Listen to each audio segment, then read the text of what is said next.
안녕하세요. 사연을 보내게 된 저는 60대 여성입니다. 이곳 사연을 듣고 있던 중 저와 비슷한 일을 겪으신 분이 있어 저도 사연을 보낼 용기를 얻게 되었네요.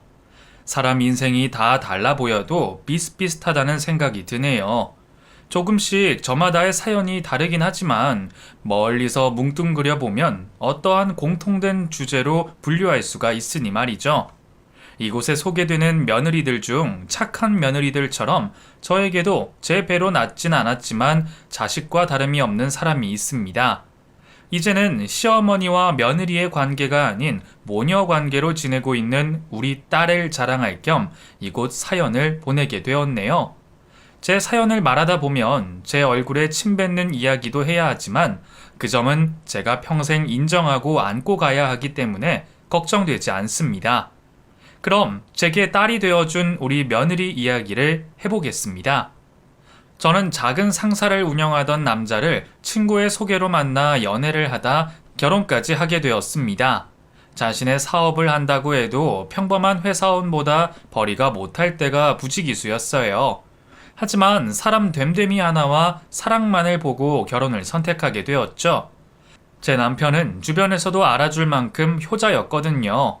남편은 벌이와 상관없이 부모님께 항상 잘했고 저와 결혼을 하고 난 뒤로는 물심양면으로 저희 부모님께도 잘해주었습니다. 저희 부모님께서도 그런 남편을 인정해 주시고 돈이라는 건 언제든 생길 수 있는 거라며 항상 남편을 응원해 주셨어요. 그래서 우리 부부는 넉넉하지는 않았지만 그 누구보다 행복했고 그런 저희에게 소중한 아이가 생기게 되었죠. 왜 복덩이라는 말이 있지 않습니까? 우리 아들 민우가 저희에게 딱 그런 복덩이였어요. 아이가 태어나고 얼마 되지 않았을 때 생각지도 못한 행운이 굴러들어왔죠. 일요일 날 가족들의 점심밥을 준비를 하고 있는데 안방에서 TV를 보고 있던 남편이 소리를 지르는 겁니다. 무슨 일인가 싶어 남편이 있는 안방으로 갔어요. 됐어! 여보! 이제 우리 고생 끝이야! 놀래라. 무슨 일이라도 있는 줄 알았어요. 도대체 무슨 일인데요? 이거 봐. 내가 복권에 당첨됐어. 우리 이제 집도 사고 사업도 확장할 수 있다고. 이게 다 우리 민우 덕분인가 보다. 민우가 태어나고 나서 계속 일이 술술 풀리네? 거짓말 같은 현실이었습니다. 남편이 복권에 당첨이 된 거죠. 그날 이후 우리 가족의 인생은 남편의 말처럼 술술 풀리게 되었습니다. 넓은 집으로 이사를 갈 수 있었고 남은 돈은 항상 사업 자금이 필요하던 남편의 사업에 큰 물줄기가 되어 활로를 뚫어주었죠. 그 이후 남편의 사업은 나날이 잘 되어갔고 여유 있는 삶을 살 수가 있었습니다. 어색했던 여유 있는 삶이 이제는 익숙해져 일상이 되어가고 있을 때 또다시 저희 가족의 인생이 뒤바뀌게 되는 일을 겪게 됩니다. 바로 IMF였어요. 이곳의 사연을 듣는 분들이라면 그때를 잊을래야 잊을 수 없을 겁니다. 모든 국민들이 힘들었을 때고 저희 집도 한순간에 무너지게 되었죠. 상사를 하고 있던 남편에게 IMF 상황은 직격타가 되었고 손 쓸 새도 없이 하루아침에 망하게 되었죠. 결국 며칠 사이 넓은 주택에서 단칸방 생활을 하게 되었습니다. 남편은 다시 재기를 해보자고 발버둥을 쳤지만 소용이 없었어요. 거기다 불행은 하필 연달아서 찾아오는 건지 양가 부모님들께서 건강이 안 좋아지기 시작하셨고 갑작스럽게 형편이 안 좋아지자 청소년이던 아들은 방황을 하기 시작했습니다. 물을 막고 있는 뚝에 한 군데만 샌다면 어떻게든 막아볼 텐데 여기저기 뚫려 새어나오는 어려움들을 저희 부부 둘이서 막기엔 역부족이었습니다. 몇 년 동안 어떻게든 죽을 노력을 하며 버티고 있었지만 그러한 노력에도 상황은 좀처럼 나아지지 않았어요. 특히 집안과 부모님에 대한 책임감이 컸던 남편에게는 그러한 상황 모두가 자신의 탓으로 생각되었나 봅니다. 항상 저에게는 힘들어도 웃는 얼굴이라 남편의 그늘짐을 미처 알지 못했는데 남편은 어느 날 유서 한 장을 남기고 극단적인 선택을 했어요. 힘들어도 평생을 옆에서 있어줄 것 같았던 든든한 남편이 제 곁에서 사라지자 저 또한 세상을 놓고 싶을 만큼 충격을 받았습니다. 물론 저뿐만이 아니었어요. 양가 부모님은 물론이고 아들에게도 남편의 죽음은 엄청난 충격으로 다가왔죠. 연로하신 부모님들과 아직 보살핌이 필요한 아들을 두고 저마저 세상을 떠날 수 없었습니다. 저는 남편의 죽음을 슬퍼하지도 못하고 당장의 생활비를 벌기 위해 사회로 나가야 했어요. 그 다음은 떠올리기 싫을 정도의 고생들로 가득합니다. 밑바닥 인생을 산다며 갖은 무시와 수모를 당해야 했죠. 하지만 그때는 자식을 먹여 살려야 한다는 마음 하나로 버틸 수 있었어요. 그나마 다행히 정신을 차린 듯한 아들은 학업에 매진하는 모습을 보였고 그 모습을 위안 삼아 살아가게 되었죠. 절대 펴지지 않을 것 같았던 형편은 시간이 흘러가며 아주 조금씩 나아지기 시작했고 그와 동시에 아들은 좋은 대학에 합격하고 졸업하며 곧바로 사업을 하기 시작했습니다. 아마 조금이라도 제 고생을 일찍이 끝내주고 싶었기 때문이겠죠. 고맙게도 제가 지원해주지 못하는 상황에서도 아들은 사업을 잘 꾸려나갔고 사장님 소리까지 들으며 사업을 잘 해나가고 있었습니다. 그리고 아빠를 닮은 건지 저에게도 무척이나 잘해주는 효자였어요. 그때까지 일을 하고 있던 저를 끌고 집으로 데려와 제발 좀 자신을 위해서라도 쉬어달라 했고 그런 아들의 고집을 꺾을 수 없어 집안에서 팔자 좋게 여유를 부리게 되었죠. 그런 아들 때문에 밥을 먹지 않아도 배가 부르고 이유 없이 행복하다는 걸 알게 되었습니다. 그만큼 행복했지만 그런 저에게도 걱정거리는 있었습니다. 사업에 몰두를 해서 그런 건지 아들은 결혼할 상대를 데리고 오지 않았어요. 사업도 그만치 잘 되고 있으면 이제는 아들이 눈길을 돌려 괜찮은 여자를 만나 결혼을 했으면 하는 게 제 바람이었죠. 그 생각을 입 밖으로 하면 아들에게 부담감만 지워주는 것 같아 말은 꺼내지도 못한 채 홀로 늙어가는 아들을 걱정하고 있었죠. 그런데 어느 날 아들이 마음에 드는 상대가 생겼다며 자신이 만나는 상대를 저에게 소개시켜주겠다 하는 겁니다. 그 말을 들으니 아들이 만나는 상대가 어떤 사람인지도 모르는데도 막혔던 속이 뻥 하고 뚫리는 것 같았어요. 저야 아들이 좋다면 누구라도 좋았고 그나마 바람이 있다면 착하기만 하면 되었죠. 얼마 뒤 기대하던 아들의 여자친구를 만나게 되었습니다. 현진이라고 자신을 소개한 아들의 여자친구는 한눈에 봐도 사랑이 가득한 아이로 보였습니다. 자라오며 받은 사랑도 많아 보였고 또 그만큼이나 받은 사랑을 다시 주변 사람들에게 주는 아이였어요. 밝고 명랑하면서 예의도 차릴 줄 아는 현진이를 첫 만남에서 몇 시간이 지나지 않아 제 며느리감으로 점찍게 되었습니다. 그리고 보면 볼수록 마음에 들었죠. 왜 곁에 있으면 그 덩달아 기분이 좋아지는 사람이 있잖아요. 가만히 있어도 좋은 에너지를 발산하는 그런 사람이요. 현진이가 그런 아이였어요. 구김살 없던 현진이는 제가 귀찮고 힘들지도 않은지 결혼 전부터 제 옆에 착하고 달라붙어 저를 살뜰히 챙겨주더라고요. 남자아이들은 챙겨주지 못하는 세심한 부분들부터 며느리들도 귀찮아할 일들을 자신이 먼저 나서서 해주었죠. 예, 현진아, 내가 뭘 좀 검색하고 싶은데 이거 어떻게 하는 거니? 제가 알려드릴게요. 자, 이렇게 하셔서 이렇게 하시면 돼요. 그런데 어머님 휴대폰 엄청 좋은 거네요? 이거 카메라 화질도 좋은 건데 사진도 많이 찍고 하세요. 휴대폰이 좋으면 뭐하냐? 만질 줄을 모르는데. 아들 녀석이 괜한 곳에 돈을 써서 말이야. 어머님께 좋은 것만 해드리고 싶어서 그런 거죠. 그리고 이왕이면 좋은 걸로 유용하게 사용하시면 좋잖아요. 그러면 제가 퇴근하고 휴대폰 사용하는 법 알려드릴게요. 이게 어렵다고 생각하셔서 그렇지 사실 예전 휴대폰보다 사용하기 편해요. 그리고 카메라도 사용할 겸 저랑 어머니랑 데이트하러 놀러도 가요. 아유, 이제 와서 내가 뭐 한다고 이걸 배워. 그리고 바쁜 너를 귀찮게 하기 미안하다.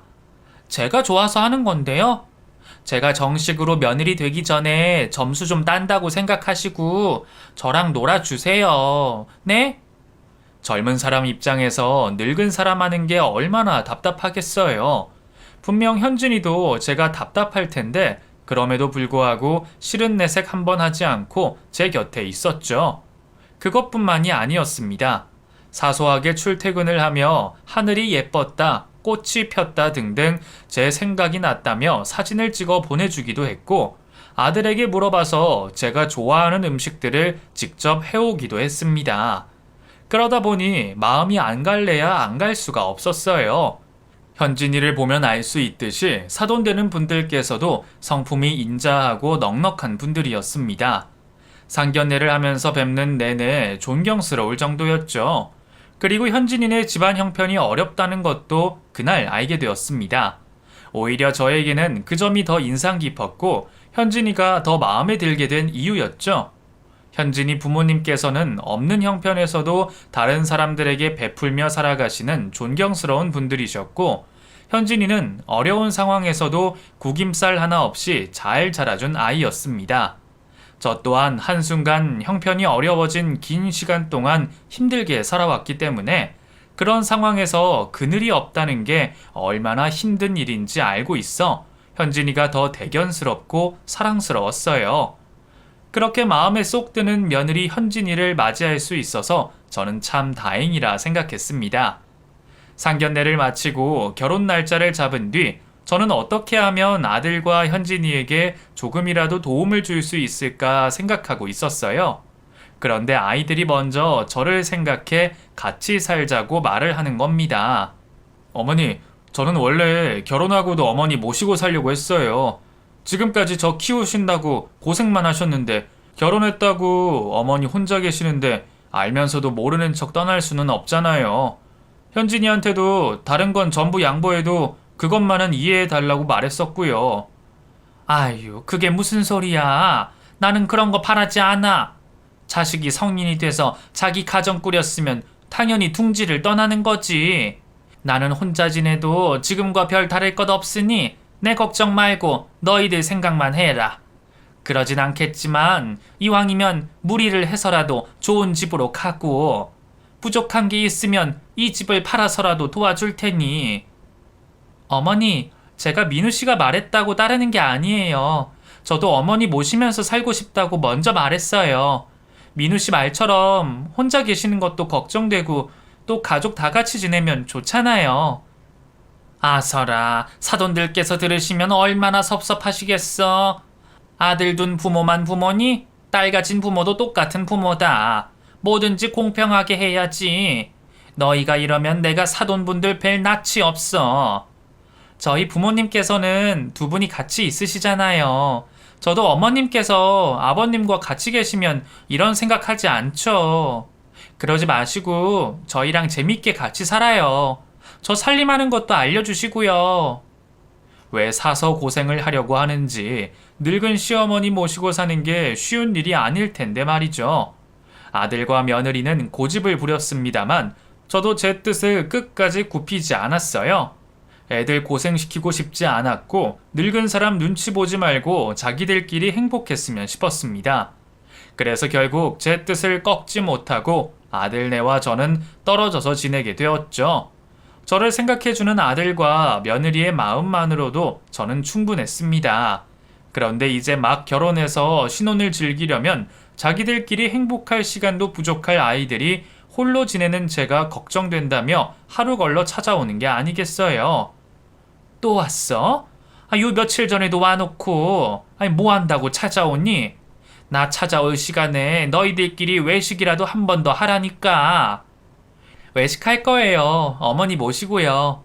저번에 저희 부모님 모시고 간 곳인데 먹자마자 어머니 생각이 나더라고요. 가까운 곳에 있으니까 천천히 준비하세요, 어머님. 그 뒤에도 말로는 근처에 일이 있어서 지나가다 들렸다고 했지만 앞에 말은 다 핑계고 혼자인 저 때문에 찾아왔다는 걸 알 수 있었습니다. 단순히 제게 좋은 인상을 받으려고 한 행동이 아니었고 몇 년의 세월이 흐르는 동안 꾸준히 제게 관심을 쏟아주었어요. 그런 현진이가 고마워 저도 아이에게 챙겨줄 게 없나 항상 주변을 둘러보았고 아이가 좋아하거나 도움될 만한 것들을 선물하고는 했죠. 그러다 보니 움직이는 것도 자연스럽게 많아지게 되고 또 행복해서 그런지 주변 사람들이 볼 때마다 젊어지는 것 같다며 한 소리씩은 하곤 했습니다. 아마 행복에 겨워서 그런 게 아닌가 싶어요. 그렇게 며느리 현진이와 저는 서로를 끔찍하게 생각하며 챙겨주었고 며느리와 시어머니 관계보다는 사이좋은 딸과 엄마 같은 사이로 지내게 되었습니다. 더욱이 안타깝게 고령이시던 사돈 두 분께서 세상을 모두 떠나시게 되자 마음 둘 곳이 없었던 현진이는 저와 더욱 가깝게 지내게 되었고 저 또한 그런 아이를 더 품게 되었죠. 시간이 흘러 현진이도 돌아가신 부모님을 가슴에 묻고 평범한 일상을 보내고 있을 때였어요.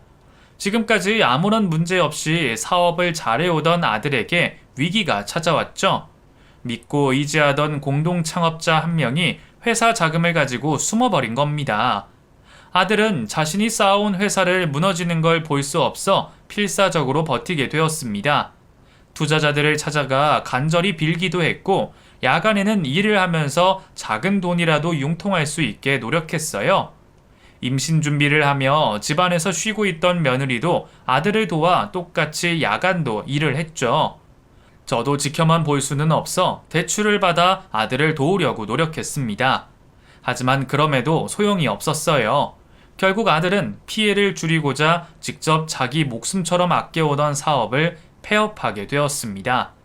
남편에 이어 아들까지 사업에 실패하자 저는 두려워졌습니다. 혹여 아들 또한 세상을 떠난 남편처럼 잘못된 선택을 하지 않을까 싶었거든요. 그래서 매일 아들의 집으로 출근하게 되었죠. 하지만 아들은 술에 빠져 폐인 같은 생활을 이어갔어요. 민우야, 너 정신 차려야지. 아직 네 나이가 몇이라고 겨우 한 번 넘어진 걸로 이렇게 좌절을 해. 어머니, 저 정말 열심히 했습니다. 아버지와 같은 일을 겪지 않으려고 항상 경계에 경계를 하면서 사업을 했다고요. 그런데 누구보다 믿었던 사람에게 속을 줄 몰랐어요. 같이 정상에 서서 세상을 내려다보자고 했던 놈이 돈 가지고 도망갈 줄은 몰랐다고요. 상처가 깊어 보이던 아들이었지만 저와 현진이가 곁에 있다면 분명 다시 일어날 거라고 생각했습니다. 그런 이유로 아들을 포기하지 않고 계속 옆에서 돌보았어요. 그러면서 누군가는 생활을 하기 위해 돈을 벌어야 했고 그 책임을 현진이가 지게 되었죠. 남편이 정신을 차리는 날 다시 재기할 수 있게 돈을 모아야 한다며 며느리는 열심히도 살았습니다. 그런 며느리가 고마우면서 가엾기도 해 저도 도움을 주려고 했어요. 며느리가 쉬는 날이면 제가 다시 청소일이나 잡일을 구해 조금의 도움이라도 주려고 했죠. 어머니, 이렇게까지 안 하셔도 돼요. 이러다 병이라도 나시면 어쩌시려고요. 아니다. 이래봬도 평생 일로 다져진 몸이야. 쉽게 고장나지 않는다. 내가 조금이라도 도움이 되어야 하지 않겠니? 너는 쉬는 날에는 아무런 생각하지 말고 쉬기만 해라. 서로 고생하며 챙겨주는 그때 저와 며느리는 그 관계가 더 단단해져 갔습니다. 그러던 어느 날 드디어 아들이 다시 이전처럼 정신을 차린 듯 했어요. 어느 날 저에게 귀농을 하겠다 말을 하더군요. 어머니, 죄송했어요. 제가 빨리 정신을 차렸어야 했는데 저 이제 새롭게 시작해 보려고요. 근데 더는 경쟁밖에 없는 이 도시에서 재기할 자신이 없어요. 그래서 귀농을 하려고요. 계속 알아보고 있었는데 좋은 기회가 있어서 모든 걸 정리하고 내려가서 최선을 다해보려고 합니다. 그래서 어머니와는 떨어져서 지내야 할 것 같아요. 죄송해요. 저는 무엇이든 상관이 없었습니다. 아들만 행복하다면 그걸로 만족했어요. 아들과 며느리가 경제적으로 부족하더라도 자급자족하며 행복하게만 산다면 더 바랄 것이 없었습니다. 늙은 어미 찾아와 주지 않더라도 말이죠. 다만 며느리와 헤어지는 게 아쉽기는 하더군요. 고생한 아이에게 무엇 하나 잘해주지 못한 것 같아 마음이 좋지 않았습니다. 그렇게 아들 며느리와 떨어져서 지내게 된 지도 3개월이 넘어가고 있을 무렵이었어요. 아이들이 시골로 내려간 뒤에는 하루하루가 심심했던 탓에 일찍이 잠자리에 들었고 그날 또한 역시 일찍이 잠자리에 누워 잠을 청하게 되었습니다. 그렇게 한창 숙면을 취하고 있는데 요란한 소리 때문에 놀라 잠자리에서 일어나게 되었어요. 시계를 확인해 보니 모두가 잠들어 있을 새벽 시간에 요란한 소리가 우리 집 전체를 울리고 있었죠. 급히 안방에서 거실로 나와 확인을 해보니 우리 집 현관문을 때리는 소리라는 걸 알게 되었습니다. 너무 무서워 경찰에 연락할 생각을 하면서 인터폰을 켜보았는데 글쎄 우리 현진이가 그곳에 있는 게 아니겠어요. 무슨 큰일이라도 당한 건지 흙투성이에 찢어진 옷으로 헐떡이고 있더군요. 저는 급히 현관문을 열었고 며느리는 쓰러지듯 현관문 바닥에 주저앉아 버렸어요. 실제로 마주하게 된 현진이의 모습은 더 엉망이었습니다. 찢어진 옷과 흙투성이는 물론이고 온몸은 땀범벅에 작은 상처들이 여러 곳에 나 있었죠. 거기다 신발까지 신지 않아 발 전부가 상처투성이었어요. 현진아, 도대체 무슨 일이야? 네 꼴은 이게 다 뭐고? 사고라도 당했어? 너가 이 모양인데 민우는 어디 있는 거야? 어머니, 민우 씨에게 연락하지 마세요. 그 사람에게 연락하면 안 된다고요. 지금 무슨 소리 하는 거야? 민우한테 연락을 하지 말라니. 그 사람한테 절대 저 봤다고 하시면 안 돼요. 어머니, 저 좀 살려주세요. 저 그 사람에게 죽다 살아났다고요. 제발, 제발 저 좀 살려주세요. 며느리는 아들의 이름이 나오자 오들오들 떨기 시작했고 찢어진 옷에서 무엇인가 뒤져 저에게 건네주려고 했습니다. 이거 여기에 전부 담겨져 있어요. 그 사람이 한 짓들이 여기 전부 담겨져 있어요. 얘 현진아, 현진아, 정신 좀 차려봐. 현진아! 제게 검은색 물건을 건네준 현진이는 알아들을 수 없는 말을 남긴 채 정신을 잃었어요. 다행히 정신을 잠시 잃은 것 외에 다른 이상은 없어 보였고 아이를 거실로 옮겨 몸을 닦아준 뒤 이불을 덮어주었죠. 그리곤 저에게 건네준 물건을 확인해 보았습니다. 처음에는 그 물건이 무엇인지 몰랐어요. 일회용 카메라 비슷하게 생긴 모양의 크기는 제 주먹과 비슷한 정도의 물건이었죠.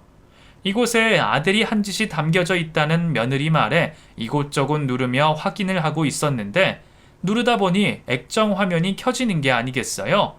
소형 카메라인 듯 했습니다. 스마트폰처럼 터치하면 반응을 하길래 여러 곳을 들어가며 확인을 하는데 휴대폰 사진첩 비슷한 게 있더군요. 거기에는 이상한 행동을 하고 있는 아들의 모습이 찍혀 있는 사진과 동영상들이 있었습니다.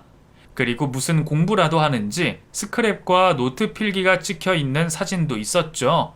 하나씩 확인을 하고 있는데 며느리가 정신을 차린 듯 했습니다. 현진아, 정신이 좀 드니? 우선 물 좀 마시고 안정 좀 해라. 그리고 살려달라니 그게 무슨 말이야? 네가 준 카메라 안에 사진들은 뭐고? 어머니께서는 제 말 믿어주실 거죠? 그 사람한테 연락하시면 안 돼요? 저 정말 겨우 빠져나왔다고요.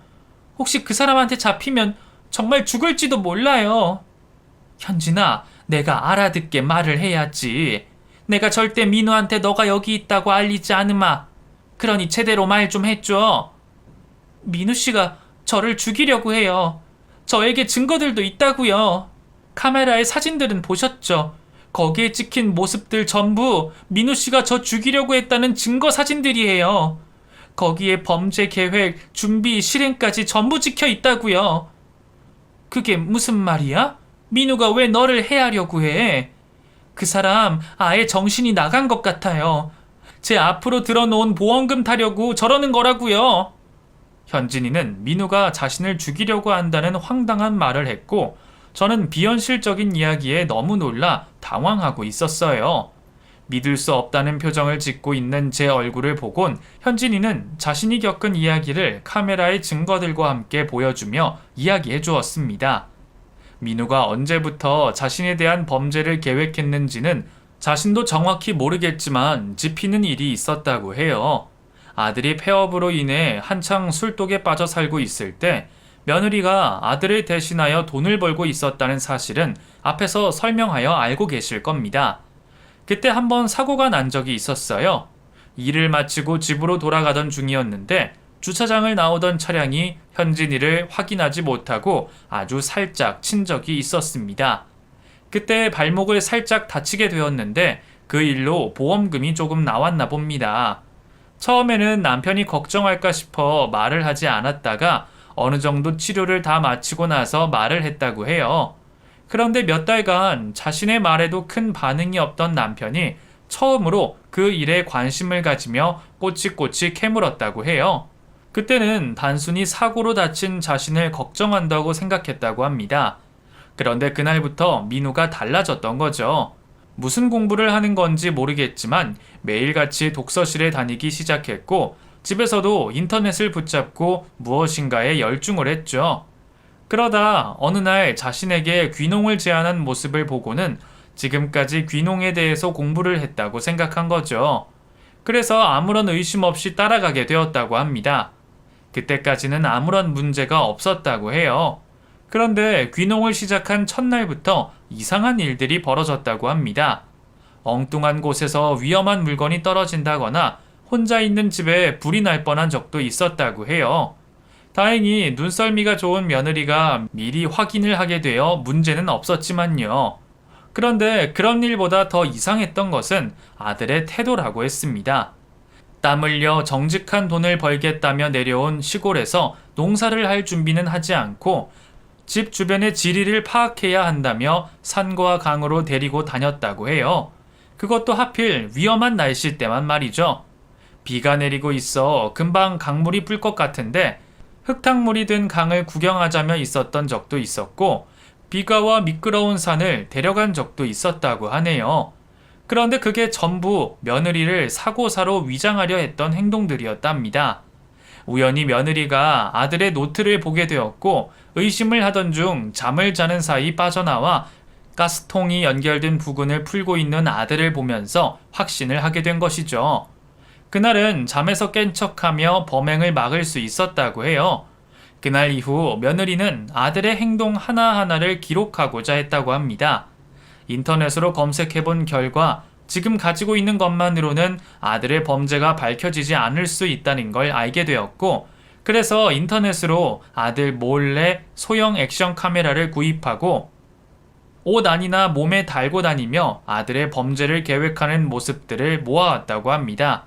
제가 보았던 사진과 동영상들 전부가 보험 범죄를 계획 준비하고 공부하는 아들의 모습이었던 거죠. 그러다 오늘 결정적인 일이 생겼다고 합니다.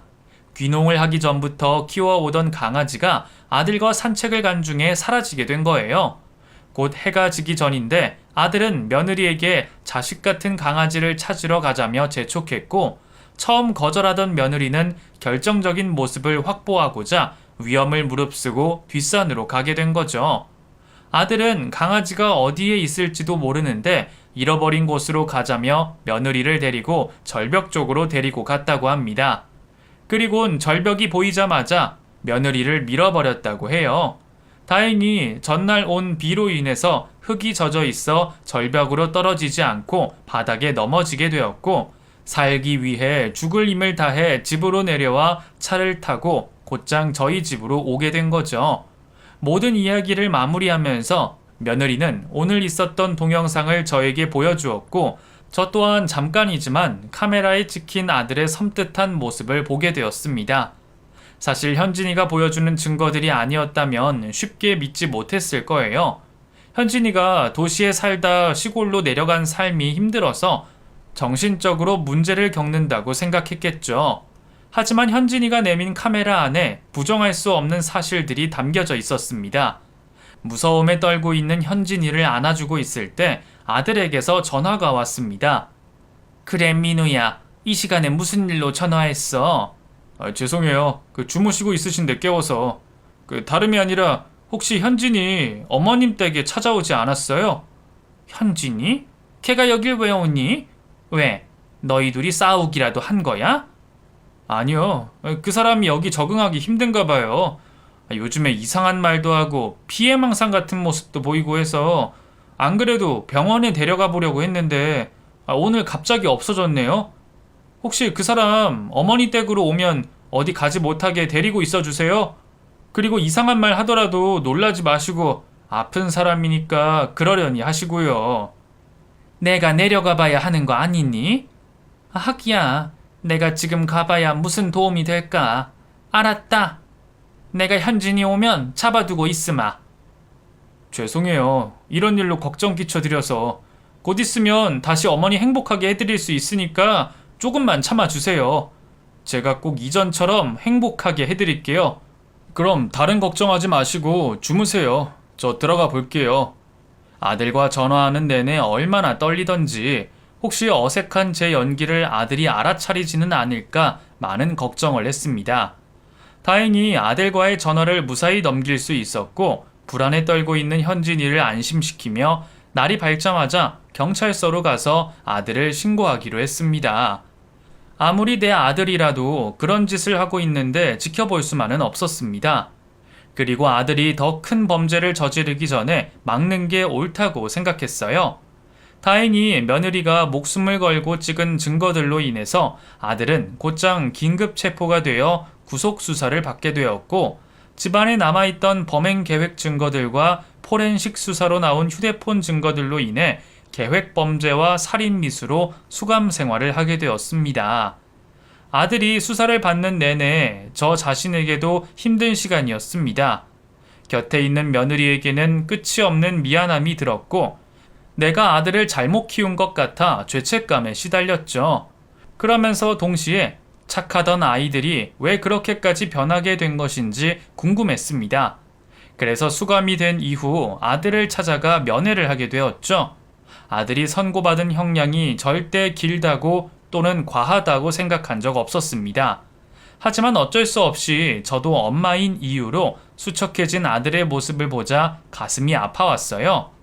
그렇게 한참을 서로 말없이 있다 제가 먼저 말을 꺼내게 되었습니다. 민우야, 엄마도 어쩔 수 없었다. 자식이 잘못된 길을 걸어가고 있는데 어떻게 아무런 행동도 하지 않을 수가 있겠니? 그것도 사람을 해치려고 하는데. 물론 지금도 너를 무척이나 사랑하는 엄마지만 난 똑같은 상황이 벌어진다고 해도 내 손으로 또 신고할 거다. 그러니 엄마랑 현진이 원망하지 말고 그 안에서 네 잘못 반성하고 있어. 네, 알아요. 어머니, 다 제가 잘못한 거죠. 애초에 제가 사업에 실패하지 않았더라면 이런 일도 없었을 거예요. 다른 사람들처럼 회사나 다닐 걸. 아버지 꼴을 봤으면서도 사업을 한다고 눈이 돌아버려서 누구 탓을 하겠어요. 사업을 시작한 제가 머저리죠. 민우야, 사업을 했고 안 했고의 문제가 아니잖아. 어떤 이유에서든 네가 사람을 해하려고 마음을 먹은 게 문제지. 엄마는 그래도 네가 재판을 받는 동안, 수감이 된 동안 반성을 하고 있을 줄 알았다. 그런데 정작 사건의 본질은 모른 척하니? 네가 원하는 대로 상황이 흘러가서 다시 성공하면 넌 떳떳하게 그 삶을 보낼 수 있겠어?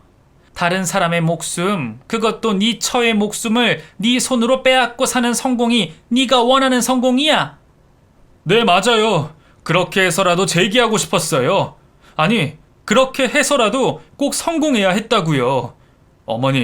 어머니께서도 과거에 아버지 사업 망하고 나서 저와 똑같이 겪으셨잖아요. 이 세상 가장 밑바닥의 삶이 어떤지 알고 계실 거 아니에요? 그런데 저보고 그 삶을 또 살라고요? 그 시절 부모님의 삶이 제 삶이 어땠는지 잊어버리셨어요? 제가 학교에 가면 아이들은 저를 싫어하든 좋아하든 상관없이 동물원에 동물 쳐다보듯이 했어요. 그리고 저는 괜찮은데 자기들이 제 앞에서 눈치 보면서 말조심을 했다고요. 그게 더 힘들어요. 내가 어떻게 반응해야 하는 건지 나도 모르겠는데 말이죠. 그뿐이에요. 사람들의 동정하는 눈빛은 기억 안 나세요? 그러면서 은근히 자신보다 나쁜 상황인 저희를 무시하고 즐기는 사람들의 눈빛 기억 못 하세요? 저는 똑똑히 기억해요. 잊으려고 해도 잊을 수 없는 기억들이라고요. 그래서 죽기보다 싫었어요. 그래서 저에게는 다시 재기할 수 있게, 다시 사람처럼 살아갈 수 있게 도와줄 수 있는 돈이 필요했다고요. 그래야 다시 어머니와 제가 행복할 수 있으니까요. 내가 너에게 그렇게 돈이 전부라고 가르쳤니? 네 손으로 피 묻혀서 성공해서 호강시켜주면 엄마가 좋아할 거라고 생각했어? 나는 네가 어떤 상황 속에서 살든 곁에 의지할 가족이 있고 작은 것에도 행복하게 살기를 바랬다. 그래서 너에게 어떠한 말을 하더라도 절대 돈 그놈의 돈은 단 한 번도 말한 적 없어. 내가 몇십 년 동안 너를 잘못 알고 있었구나. 내가 생각한 우리 민우는 가족을 소중하게 생각하고 가족을 위해서 사는 아이라고 생각했어. 지금 내 눈앞에 있는 너처럼 돈이 이 세상 전부고 그놈의 돈을 위해선 모든 걸 희생시키는 아이라는 걸 몰랐다고. 엄마가 원하던 건 돈에 상관없이 행복해하는 너였다. 돈 따위는 한 번도 생각해 본 적 없었어. 그래서 나도 이제는 너에 대한 마음을 편히 접을 수 있겠다. 수십 년 동안 쌓아온 네 사고를 어떻게 내가 한순간에 바꿀 수 있겠니? 나도 내 유일한 핏줄인 너와 연을 끊고 싶지 않다만 도저히 너의 생각에 동의를 할 수 없겠구나. 그리고 우리 현진이가 곁에 있기에도 너무 위험해. 부모로서 할 말은 아닌 것 같다만 이만 여기서 너와 나의 연을 끝내기로 하자.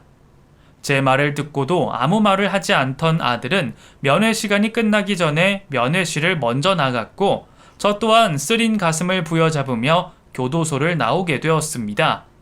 교도소를 나와 집으로 가는 내내 머릿속이 복잡했습니다. 언제부터 어디서부터 잘못된 것인지 아들에게 단 한 번도 그런 사고방식을 가르친 적이 없는데 잘못된 생각을 하고 있는 그리고 반성조차 하지 않고 있는 아들이 안타깝기만 했어요. 부모가 먼저 자식의 손을 놓는다는 일이 다른 사람들에게는 비난을 받을 수도 있을 겁니다. 하지만 저는 또 다른 자식인 현진이를 위해서라도 그렇게 해야만 했어요.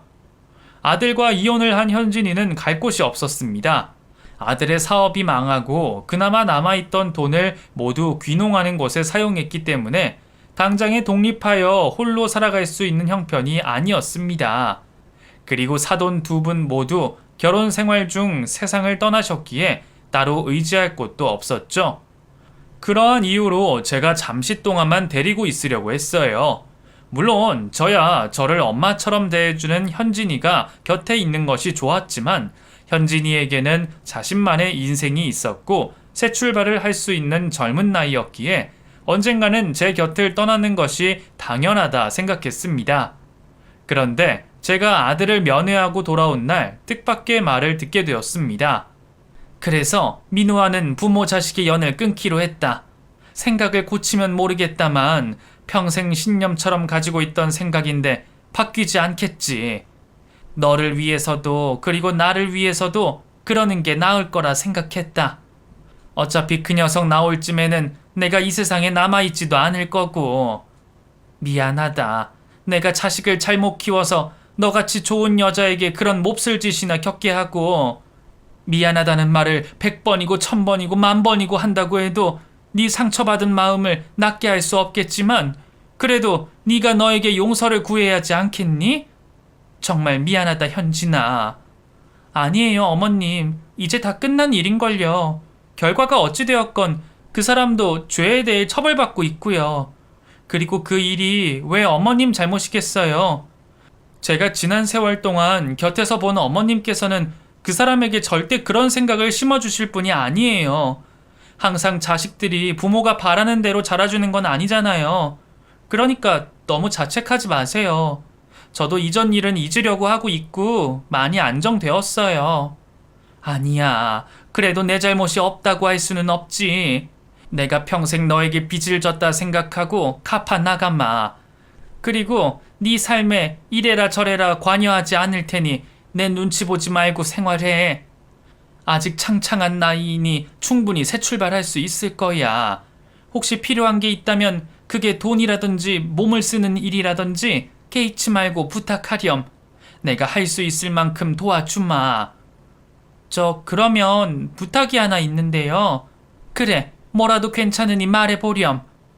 저 이제 어머님을 제 어머니라고 생각하고 모시고 살아도 될까요? 아시잖아요. 저 이제 가족이라고 말할 사람 어머님밖에 없다는 거. 그리고 어머니께서도 옆에 보살펴줄 친지분이나 자식이 있으면 제가 마음 놓겠는데 그런 상황도 아니시고 그래서 제가 어머님 곁에서 평생 지내고 싶은데 안 돼. 그러면 안 된다. 네 나이가 몇인데 늙은 시어머니에게 발목을 잡히려고 해. 큰일 겪은 너에게 바로 이런 말 하는 게 그렇다만 너도 정말 좋은 남자 만나서 네 못다 핀 인생 만개해야지. 사실 이번 일 겪어서 그런지 몰라도 저 재혼 생각 조금도 하지 않고 있어요. 혼자서도 잘 살 수 있는 인생이라면 그걸로 만족할 것 같고요. 특히 어머님께서 옆에 계셔주면 더 좋을 것 같아요. 그리고 혹시 그런 사람이 나타난다면 그건 그때 돼서 생각해 볼게요. 그러니까 지금은 저랑 같이 있어 주세요. 아휴, 이 바보 같은 것, 왜 고생을 사서 하려고 해? 네가 그래준다면 내가 고맙지. 내가 고마워. 그렇게 며느리와 시어머니로 만나게 된 우리는 큰일을 겪고 나서 딸과 어머니가 되었습니다. 젊고 창창한 나이인 현진이의 앞길을 막은 것 같아 미안하기도 합니다. 그럴 때마다 현진이는 아무런 걱정 없이 자신의 인생을 살며 저와 행복하게 살고 있는 지금이 가장 행복하다고 말을 해줘요. 저를 생각해주는 그 착한 마음씨에 안심도 하고 위안도 얻고 있죠. 하지만 항상 준비를 하고 있습니다. 현진이에게 좋은 사람이 나타난다면 아이의 행복한 미래를 위해서 곁을 떠날 준비를 말이죠. 그때가 된다면 조금이라도 제 잘못을 갚기 위해 모든 것을 아이에게 주고 떠나려고 합니다. 제 인생의 말년이 설령 불행할 수 있다고 해도 말이죠. 오히려 저는 그날을 기다리는 것 같습니다. 그래야 아직까지 현진이에게 지고 있는 제 마음의 빚을 갚는다고 생각하고 있으니까요. 글을 쓰는 지금도 현진이에게 좋은 남자가 나타나길 빌고 있어요. 여러분들께서도 제 착한 딸이자 며느리인 현진이가 좋은 남자를 만날 수 있게 빌어주셨으면 합니다.